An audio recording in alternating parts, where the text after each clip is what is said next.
tidak terbatas, cintamu tidak berubah dulu, sekarang, sampai selama-lamanya. Dan hari ini Bapak berbicara kepada setiap kami.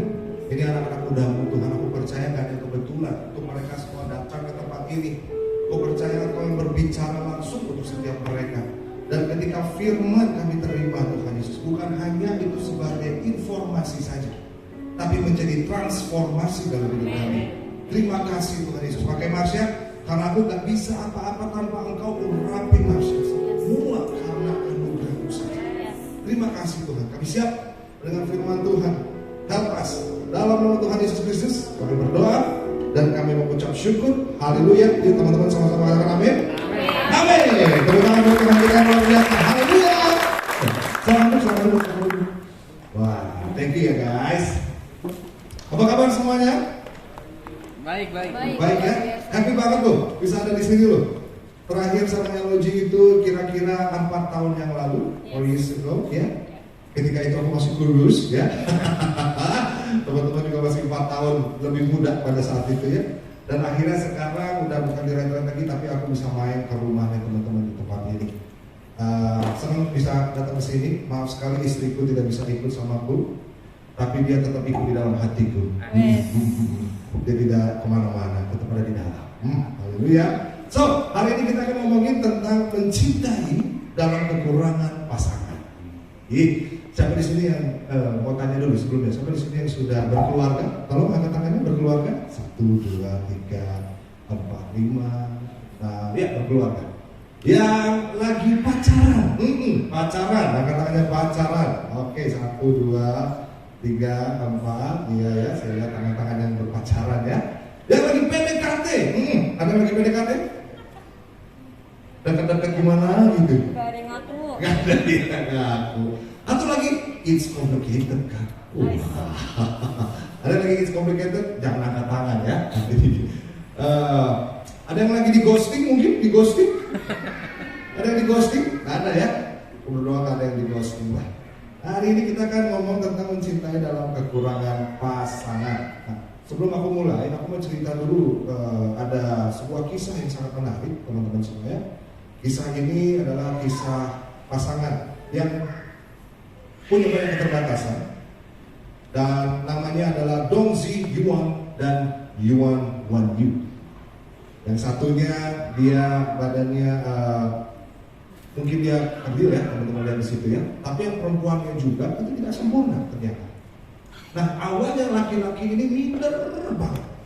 Karena dia ngerasa badan saya kecil, pertumbuhan saya nggak benar, Jadi dia jadi orang yang sukar untuk bersosialisasi karena dia malu dan minder sama dirinya sendiri. Tapi satu waktu dia berusaha untuk mengatasi keterbatasannya, mengatasi rasa mindernya, dan pada akhirnya dia belajar terus. Dan puji Tuhan pada akhirnya dia si Dong Zi Yuan ini dia akhirnya bisa membuka sebuah bisnis ya. Bisnisnya luar biasa. Bisnisnya itu di dalam digital, dan pada akhirnya dia memberanikan diri juga untuk mendownload aplikasi dating. Kita semua pasti ada beberapa ya yang ada aplikasi dating ya. Ada yang ketemu kalau zaman dulu tuh di Friendster. Teman-teman tahu Friendster? Saya nggak tahu.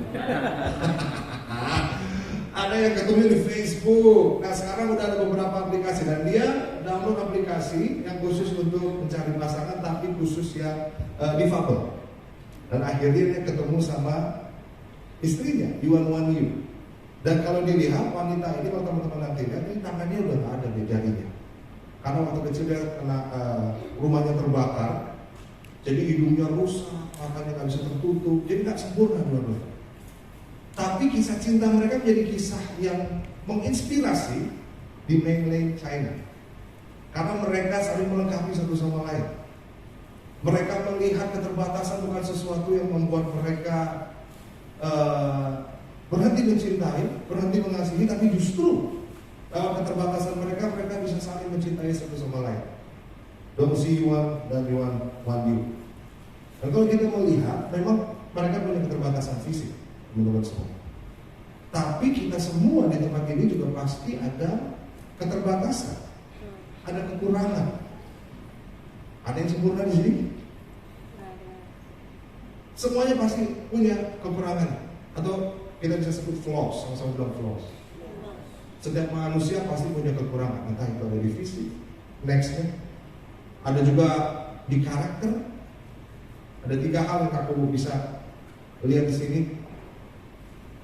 Ada karakter, ada kebiasaan, ada fisik.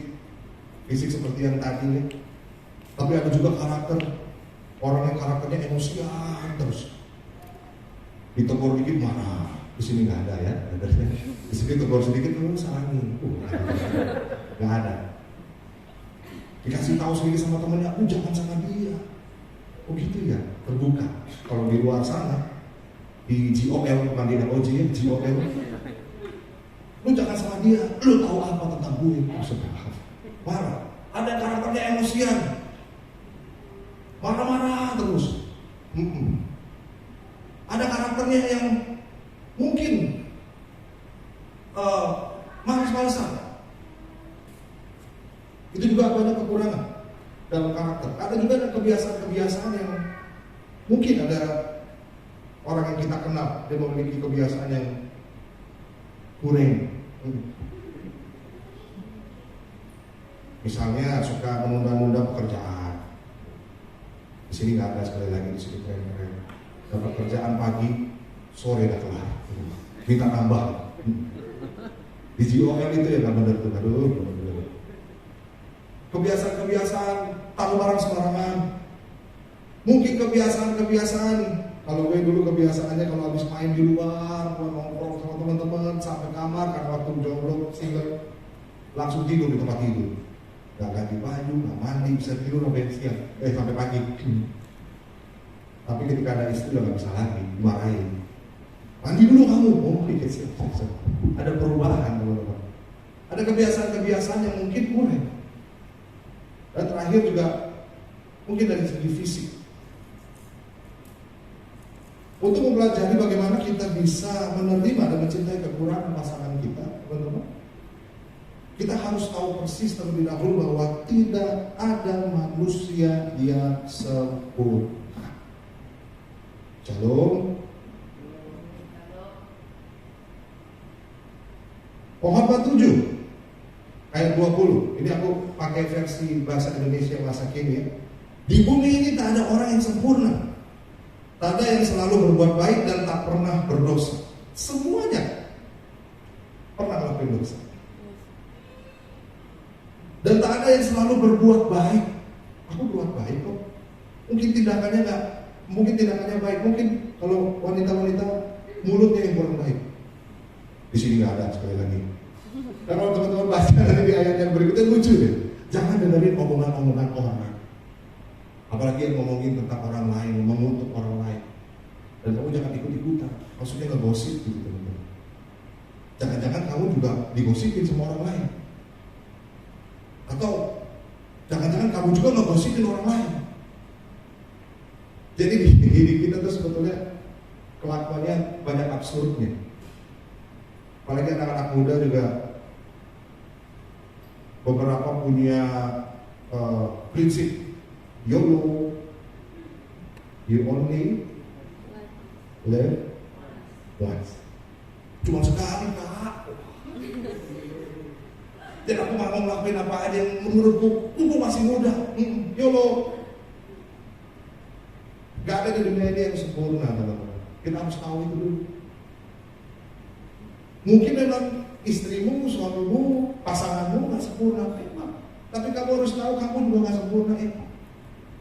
Kita semua absurd ya. Tapi apa yang bisa membuat One You tadi dan juga Dong Ziwan tadi bisa saling dekat satu sama lain?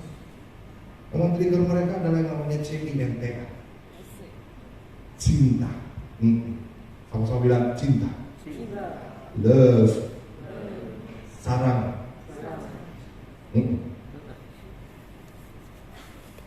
Cinta. Itu yang bisa mempersatukan mereka sebetulnya di balik setiap kekurangan dan kelemahan yang ada. Kita bisa menerima kelemahan pasangan kita, kelemahan orang lain, dan menyadari juga tentang kelemahan kita sendiri. Tapi kalau kita tanya apa itu cinta? Cinta apaan sih? What is love? Ada yang mau kasih gambaran tentang cinta? Apa itu cinta? Cinta itu love kan? Iya, saya tahu. Apa itu cinta? Ada yang mau? Apa teman-teman? Ada yang tahu? Tahu cuma malu kali ya, kasih tahu ya takut salah. Gak ada yang salah. Apa sih itu cinta? Nah, kita harus tahu dulu apa itu definisi kata cinta. Cinta itu teman-teman, cinta itu bukan perasaan. Sama-sama dengan cinta bukan perasaan.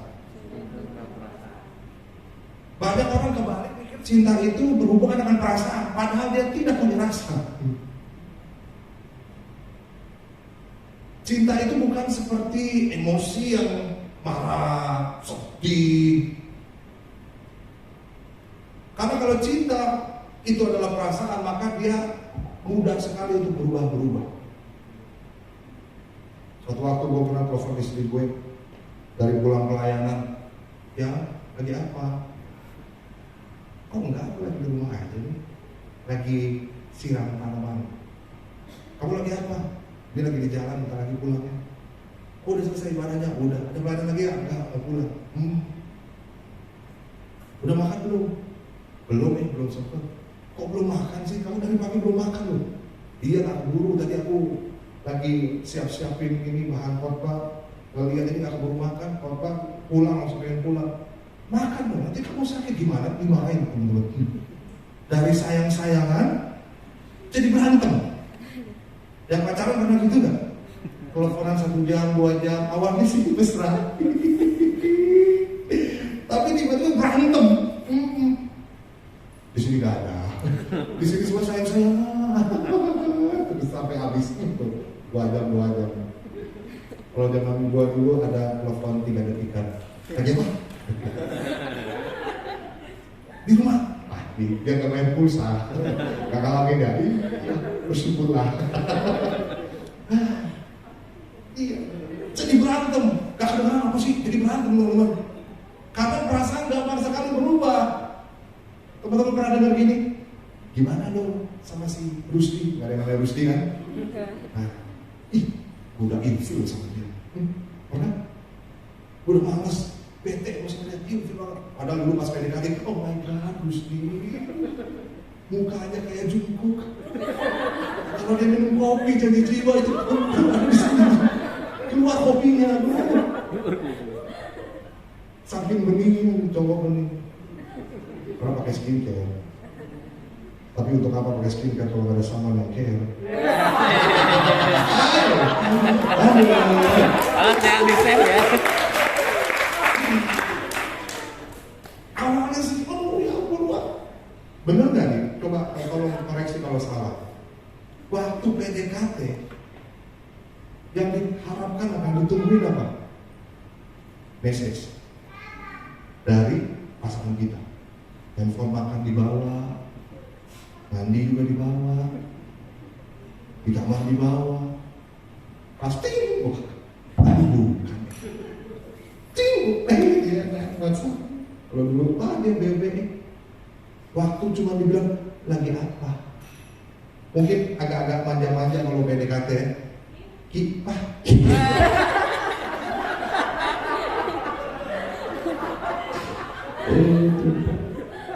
Gipah. Aduh, ini mau bobok kalah bobok. Sosok manja gimana gitu. Awalnya seneng banget, happy banget. Tapi udah kelamaan, udah nikah mah, udah lama gitu nikahnya ya coba. Antara adalah balasnya lah. Ada keluar istri, lagi nyetir kan itu. Kalau dulu mungkin bela-belain, berarti dikerbaki dibalas dulu. Karena perasaan itu berubah teman-teman. Ya marah lah, ya sedih lah. Nah cinta itu bukan perasaan. Sama-sama bilang gini kan, cinta bukan perasaan. Cinta bukan perasaan. Bukan. Gak main rasa-rasa dia. Apa itu cinta? Cinta adalah keputusan dan komitmen. Itu ada gambar gue itu. Itu gue habis pelayanan bulan lalu di Aussie. Kenapa gue kasih itu? Karena disitulah gue melebar 5 kilogram dari sebelumnya. Tapi istri saya karena komitmen atau sudah terlanjur ya, dia tetap sayang sama saya.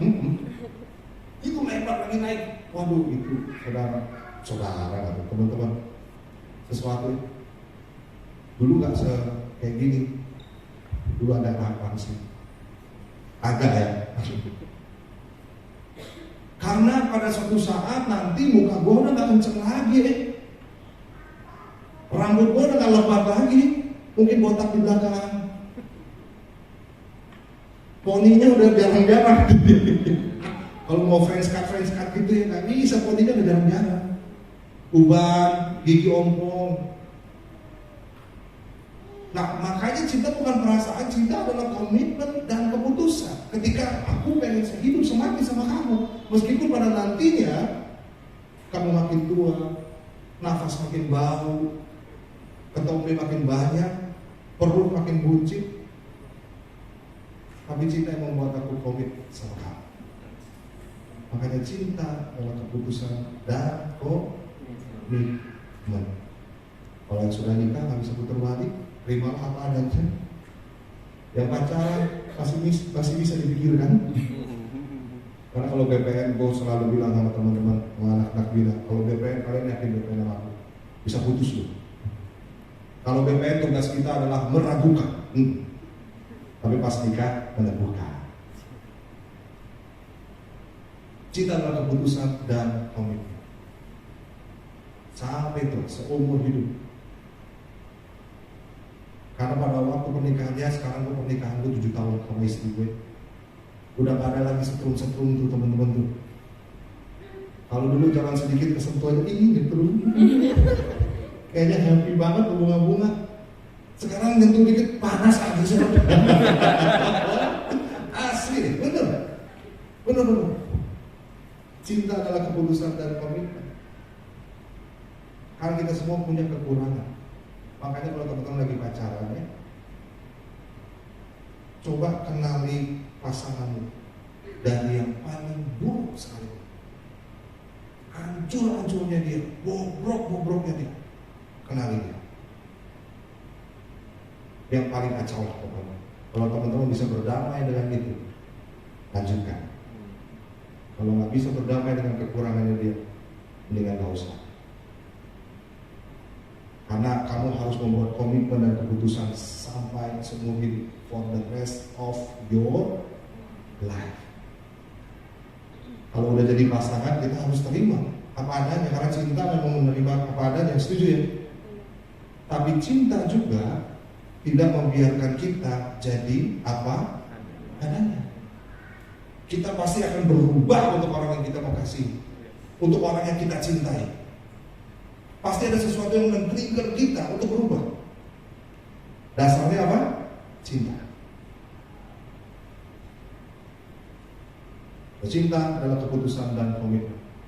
Melihat setiap keburukan, kejelekan, kekurangan, kehancuran dari pasangan. Sehancur-hancurnya dia. Kalau bukan untuk jadi pasangan hidup, mendingan stop. Tapi tetap jadi teman.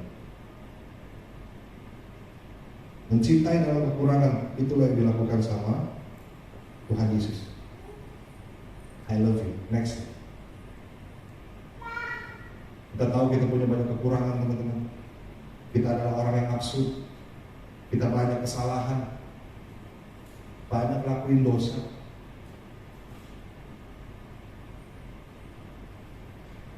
Tapi cinta Tuhan, kasihnya Tuhan, Yohanes 3:16 bilang apa? Karena begitu besar kasih Allah akan dunia ini sehingga Ia mengaruniakan anaknya yang tunggal, Tuhan kita. Saking dia cintanya sama kita, dia utus anaknya untuk menebus kesalahan kita, pelanggaran kita, dosa-dosa kita. Dia yang tanggung itu semua. Dia memutuskan supaya dia yang membayar semuanya. Itu keputusan yang Tuhan lakukan. Dan sampai detik ini komitmennya terus mengasihi kita, gak pernah berubah dulu, sekarang, sampai selama-lamanya. Kasih Tuhan sempurna, gak bertambah, gak berkurang. Jika kamu jarang berdoa, kasih waktu sisa sama Tuhan, cintanya Tuhan gak berubah sama kamu. Waktu kamu berdoa 7 jam sehari, bangun subuh-subuh, jam 3 pagi berdoa sampai jam 6 pagi, 3 jam setiap hari, cinta Tuhan gak bertambah, tetap sempurna. Tapi kalau kamu lakukan itu, berdoa 7 jam sehari, artinya kamu yang tambah cinta sama Tuhan. Tapi kalau kamu jarang berdoa, artinya kita ya kurang cinta sama Tuhan. Cinta Tuhan sempurna, dan dia komitmen. Mau lagi hancur kayak, mau lagi semangat-semangatnya pelayanan, kasihnya gak pernah berubah. Itu komitmennya dia. Makanya cintanya Tuhan gak berdasarkan perasaan. Cintanya Tuhan gak berdasarkan mood. Cintanya kita kepada Tuhan yang kadang berdasarkan mood. Lagi ada masalah, lagi susah, karena kita gak mau datang sama dia. Atau mungkin kita datang gak dijawab-jawab sama Tuhan. Akhirnya kita bilang, mana Tuhan? Kok Tuhan jahat sih? Aku udah pelayanan sama Tuhan loh, tapi kok Tuhan gak jawab? Kenapa Tuhan biarin semua kejadian ini terjadi sama hidupku? Terus Tuhan diam aja, gak ngomong apa-apa sama aku.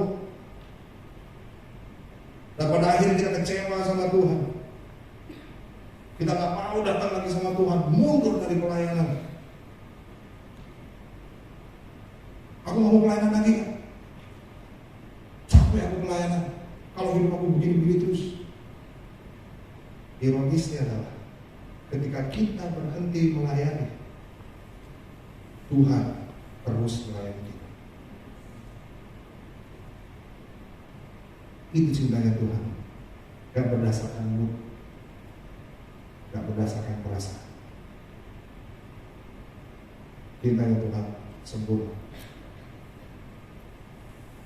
Dia tinggalkan surga untuk saudara dan untuk saya. Bahkan ketika kita pengen masuk surga, Roma 3 ayat 23-24 bilang gini teman-teman. Karena semua orang telah berbuat dosa dan telah kehilangan kemuliaan Allah, dan oleh kasih karunia telah dibenarkan dengan apa? Cuma-cuma, karena penebusan dalam Kristus Yesus. Cuma-cuma itu gratis, bilang kira-kira gratis, free. Kenapa dia kasih cuma-cuma sama kita? Why?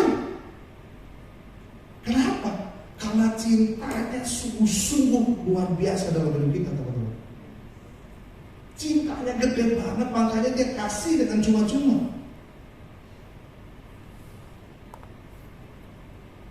Gue kalau kasih istri kulit ayam, gak berantem karena cinta. Sedangkan kulit ayam sering sekali membuat kita berantem ya. Sahabat hancur persahabatan ya. Pacaran putus gara-gara kulit ayam. Ya ampun. Pasti kasih gratis. Dengan anak-anak kita juga, kalau dia mau makan masa bayar sama orang tua? Kakak Yosua punya anak baju banget. Kalau dia mau makan, aku mau. Gak boleh, bayar dulu. Kasih dengan cuma-cuma karena cinta. Sehingga kasih karunia ini begitu mahal harganya, dan dia berikan buat kita cuma-cuma. Padahal kita yang ngelakuin dosa, kita yang ngelakuin pelanggaran, kita yang penuh dengan kekurangan, teman-teman. Tapi Tuhan yang turun ke dunia, yang mati dan berikan kasih karunia itu dengan cuma-cuma pada kita lewat penebusan Kristus. Roma 5 ayat 6-8 bilang begini. Karena waktu kita masih lemah, Kristus telah mati untuk kita, orang-orang durhaka, pada waktu yang ditentukan oleh Allah. Sebab tidak mudah seorang mau mati untuk orang yang benar, tetapi mungkin untuk orang yang baik ada orang yang berani mati. Akan tetapi Allah menunjukkan kasih-Nya kepada kita oleh karena Kristus telah mati untuk kita ketika kita masih berdosa.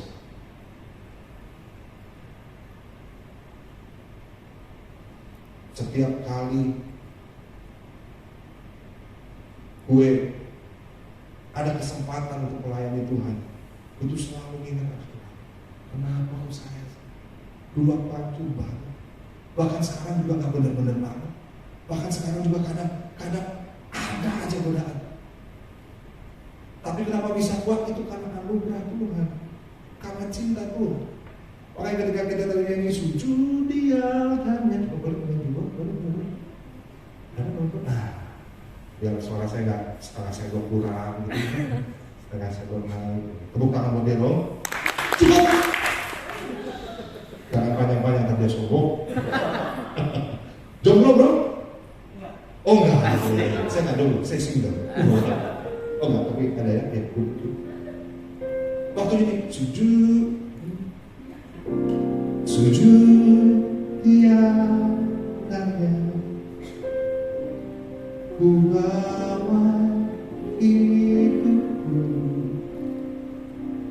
ku terima anugerah-Nya, Dia ampuniku dan bebaskanku, Dia ubah hidupku, baru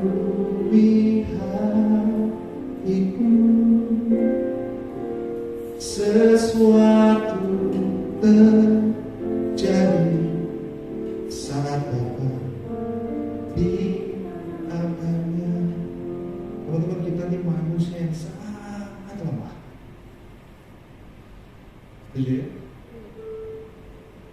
banyak kekurangannya. Karena waktu kita masih lemah, Kristus mati untuk kita orang-orang durhaka. Kita aja kalau mungkin ada anak pang datang ke sini, dia deketin teman-teman semua, pasti nggak mau kan? Masih bawa alkohol, masih rokok, matanya belel. Gak tahu nanti dia bertobat atau enggak, ya kan? Tapi justru waktu kita masih seperti dalam panggung kayak begini, Tuhan Yesus sudah turun. Masih terus coba kau mati, I love you. Karena ketika kita bahkan ketika kita terus melakukan dosa, pelayanan kita masih dosa itu, masih jadi orang durhaka, Kristus mati buat kita. Sebab tidak mudah seorang mati untuk orang yang benar, gak gampang untuk orang mati untuk orang yang benar. Kalau bahasa Indonesia bahasa ini bilang gak gampang untuk orang mati untuk orang yang adil. Tetapi mungkin untuk orang yang baik dan orang yang berani mati. Akan tetapi itu menunjukkan pengecualian. Akan tetapi Tuhan kita beda. Justru Dia tunjukin kasih-Nya ketika kita masih berdosa. Cinta yang sebesar itu, teman-teman. Cintanya Tuhan yang menerima kelemahan kita, yang menerima kekurangan kita. Itu adalah cinta yang mahal harganya. Gak ada cinta lain selain cintanya Tuhan yang menerima kamu kepadanya. Amin. Sehingga dengan cinta yang kita terima, aku terima anugerah Tuhan. Cinta tidak membiarkan kita jadi apa adanya. Setuju ya? Tuhan, kamu sudah menerima kelemahan aku. Tuhan, kamu sudah menerima kekurangan aku. Siapalah ini Tuhan. Kalau kita lihat ke belakang, hancur-hancurnya kita, rusuh-rusuhnya kita, siapa orang kita bisa berdiri di sini teman-teman, melayani Tuhan, dipercaya sama Tuhan. Tapi dia tunjukkan kasihnya sama kita ketika kita masih berdosa. Aku berdoa malam hari ini kita menerima kasih Tuhan yang besar banget itu. Apapun yang mungkin teman-teman pernah lakukan sehingga membuat trauma, atau yang sedang engkau lakukan saat ini sampai saat ini, aku cuma mau bilang gak ada kata terlambat untuk datang sama Tuhan. Dia selalu buka tangannya, kasih ke kamu. Aku bayar semuanya, aku sudah bayar itu di kayu. Kamu tuh lari. Bahkan Pastor Christopher bilang begini, jangan berhenti pelayanan, yang berhenti malah dosanya. Justru lari sama Tuhan, jangan lari dari Tuhan. Karena dia terus stay di situ kita semua, teman-teman. Lewat kekurangan kita. Tepuk tangan buat Tuhan kita ya. Yang kita menyadari kita yang kurang ini dibenarkan, dikuduskan sama Tuhan, diselamatkan sama Tuhan. Ketika kita terkoneksi dengan Tuhan, itu yang bisa membuat kita menyadari, aku pun diterima sama Tuhan. Kenapa aku gak bisa menerima kekurangan orang lain? Mungkin dia ada keterikatannya, tapi aku harus mengasihi dia. Aku harus tetap mencintai dia. Aku pun dari yang kurang dikasihi Tuhan, sehingga aku mengerti tentang firman Tuhan, tentang kasihnya Tuhan. Kenapa aku harus menghakimi dia? Kenapa aku harus ngomongin dia? Ngegosipin di mana-mana?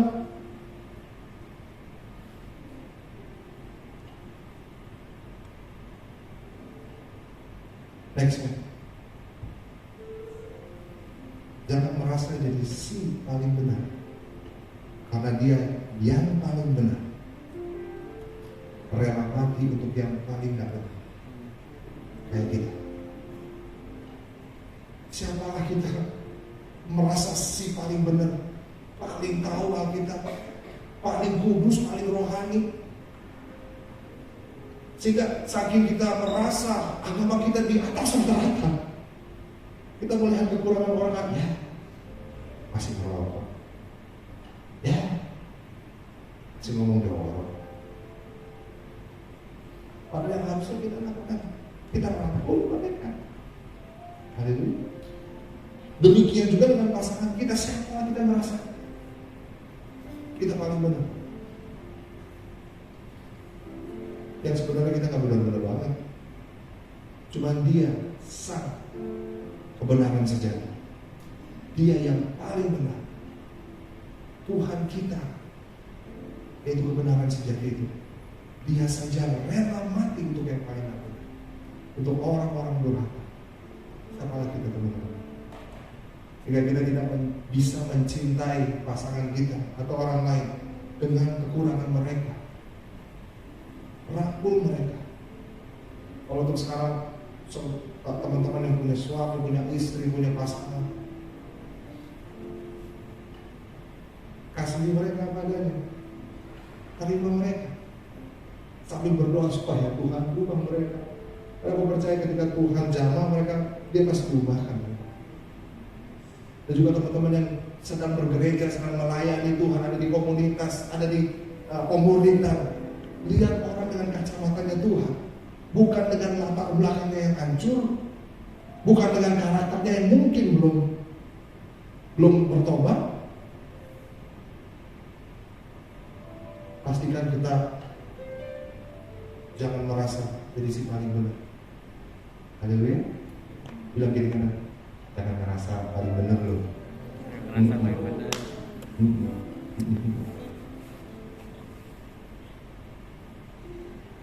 Efesus 3:18-19.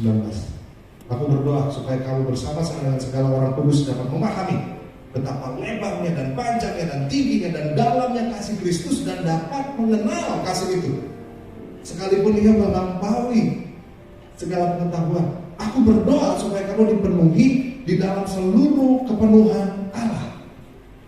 Katakan apa? Kasih Tuhan. Besar banget Paulus bilang. Aku berdoa kita semua yang ada di tempat ini dengan orang-orang kudus dapat memahami betapa lebar, panjang, tinggi dan dalamnya kasih Tuhan. Dan dapat mengenal kasih itu, kasih Kristus sekalipun dia melampaui beyond, lewat ini nih, akal budi kita. Suatu waktu ada anak bina yang dia jatuh cinta sama pasangannya, ya. Cuman saking cintanya jadi bucin banget. Ketemunya di gereja. Tapi ternyata ketika mereka sudah pacaran beberapa lama, kelihatan bahwa si pria ini dia ternyata suka menjangkau jili-jili. Alias pacarnya gak cuma satu, suka deket sama cewek-cewek gitu. Padahal teman gerejanya udah bilang, gue punya teman gereja di sana. Katanya cowok lagi deket sama ini, enggak aku. Dan ternyata kejadian, ketahuan. Dan akhirnya putuslah mereka karena ketahuan selingkuh. Si pacarnya tiba-tiba beberapa minggu kemudian cowoknya datang lagi ke dia. Mungkin karena rohani ya. Aku minta maaf sayang. Aku hilaf tuh bilang hilaf. Aku hilaf. Aku minta maaf. Aku tahu aku salah, aku gak mau ngulangi. Yang anehnya diterima. Mungkin ada jurus-jurus rohani ada di situ kali ya. Mungkin dia bilang, kamu tahu apa bangsa Israel? Dibuat bahkan dua bangsa Israel. Diizinkan Tuhan masuk ke tanah Kanaan. Aku nggak tahu, karena cuma aku yang ditunjuk Tuhan masuk ke hati kamu. Akhirnya dia dulu jadian lagi. Singkat cerita tunangan bro, tunangan. Engagement. Kiri dulu ya engagementnya. Tapi emang si cowok kurang ajar kan. DGOL ini bukan OGGOL. Ketahuan lagi selingkuh teman-teman. Bahkan galakkan dia ketika ditegur, galakkan dia. Kenapa kamu gak percaya sama aku? Kita akan mau nikah mas, it's my dream. Kamu pergi pelayanan ke Batu, ke Karawang. Ketahuan teman-teman. Putus lagi. Gak jadi. Tahu? Cowoknya datang lagi, minta maaf lagi. Dalam hati gue nih kalau diterima nih bodoh banget ya, kacau banget. Bucin abis-abisan, parah banget kalau masih diterima juga cowok model begini, kacau. Menurut pikiran, puji Tuhan ditolak sih. Kalau diterima, nah gue mulai masuk akal. Tapi justru itu yang Tuhan lakukan buat kita. Berapa kali kita bertobat, dosa lagi, bertobat, dosa lagi, selingkuh sama dosa, bertobat lagi, berdosa, bertobat lagi. Sering kali kita lakukan itu. Tapi tangan dia selalu terbuka, teman-teman. Dia gak pernah bilang, no, I don't want you. Dia bilang, aku gak mau pisah sama kamu.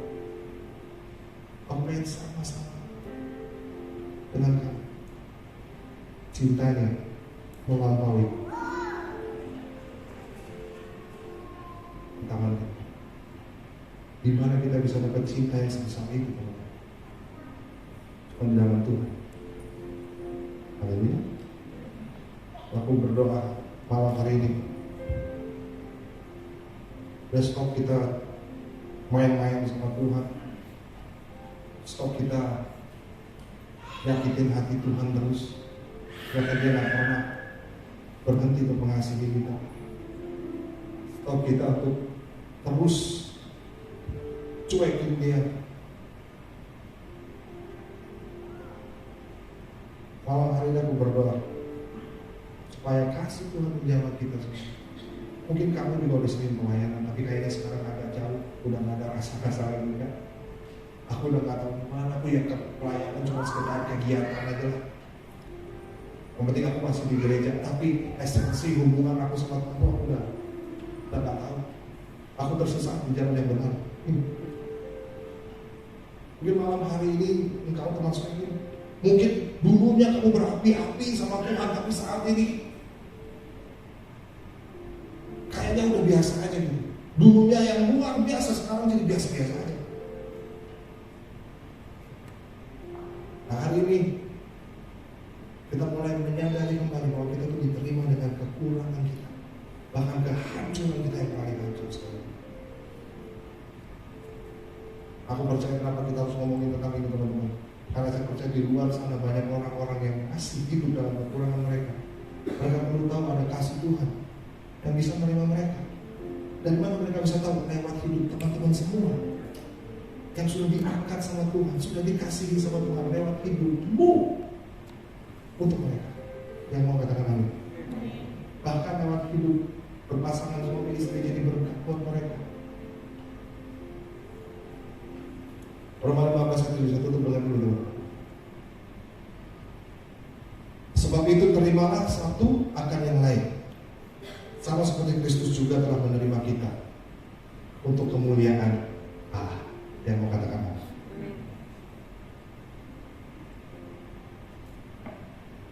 Dan hari ini yuk kita buat komitmen baru sama Tuhan.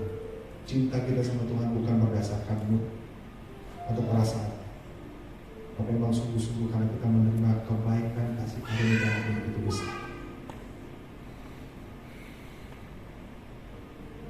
Gua pun ada di tempat ini menyadari bahwa gua gak lebih hebat dari teman-teman saya, tapi kan kebaikan Tuhan aja untuk bisa tetap kuat ada di sini, melayani anak-anak muda, itu semua karena Tuhan. Beberapa waktu anak-anak zaman sekarang banyak sekali punya pertanyaan-pertanyaan yang kritis, dan bahkan gue juga cenderung ateis sebenarnya. Ketika mereka tanya kok gini, kok harusnya gini, kok kalau Tuhan begini, gue iya juga. Tapi kenapa kok lo masih melayani Tuhan? Kenapa kok lo masih jadi pendeta? Itu karena kasih karunia, bukan anugerah Tuhan. Bisa terlihat kasih Tuhan, bukan apa? Bisa lihat kasih Tuhan itu. Bapak saya teman-teman juga dipilih Tuhan untuk menerima kekurangan generasi yang ada di depan sana. Dan setelah bengkok hatinya, engkau akan bercahaya, dan mereka akan datang kepadamu. Kamu akan tunjukkan kasih Tuhan dan menerima mereka apa adanya, sehingga suatu hari mereka akan berubah. Mereka tidak akan menjadi seperti apa adanya. Mereka akan melayani Tuhan lewat hidup yang mau katakan amin. Mari kita berdoa dulu teman-teman semuanya. Aku baru bilang komen musik. Sujud di tangannya, ku bawa. Biarkan ini jadi doa buat teman-teman semua. Ku terima anugerah, Dia ampuniku dan bebaskanku jauh.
kecewa sama Tuhan.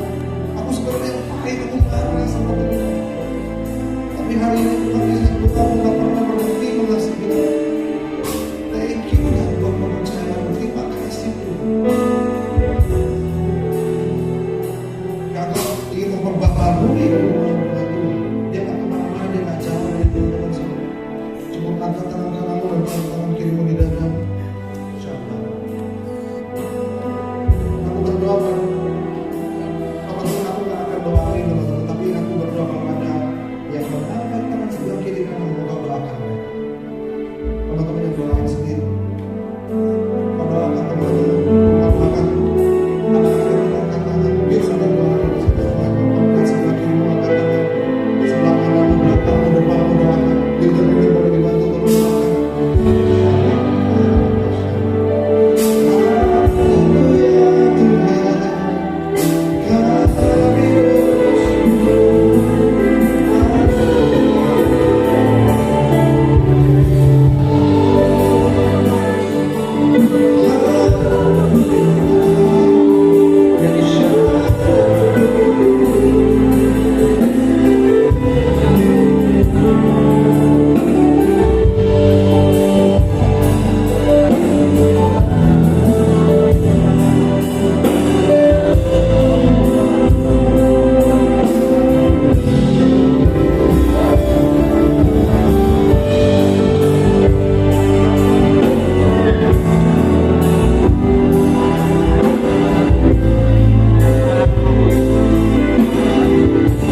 tetap di dalam hadirat Tuhan.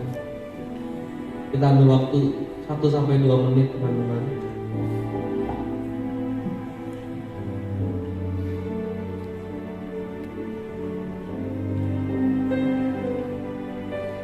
Biarkan Tuhan lebih lama bekerja.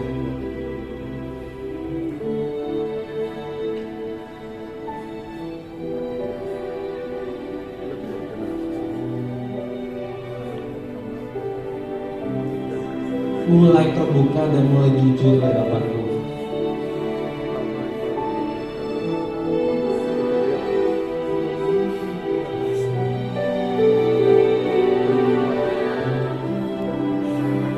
Bukan suatu kebetulan jika Tuhan ajar pada malam hari ini.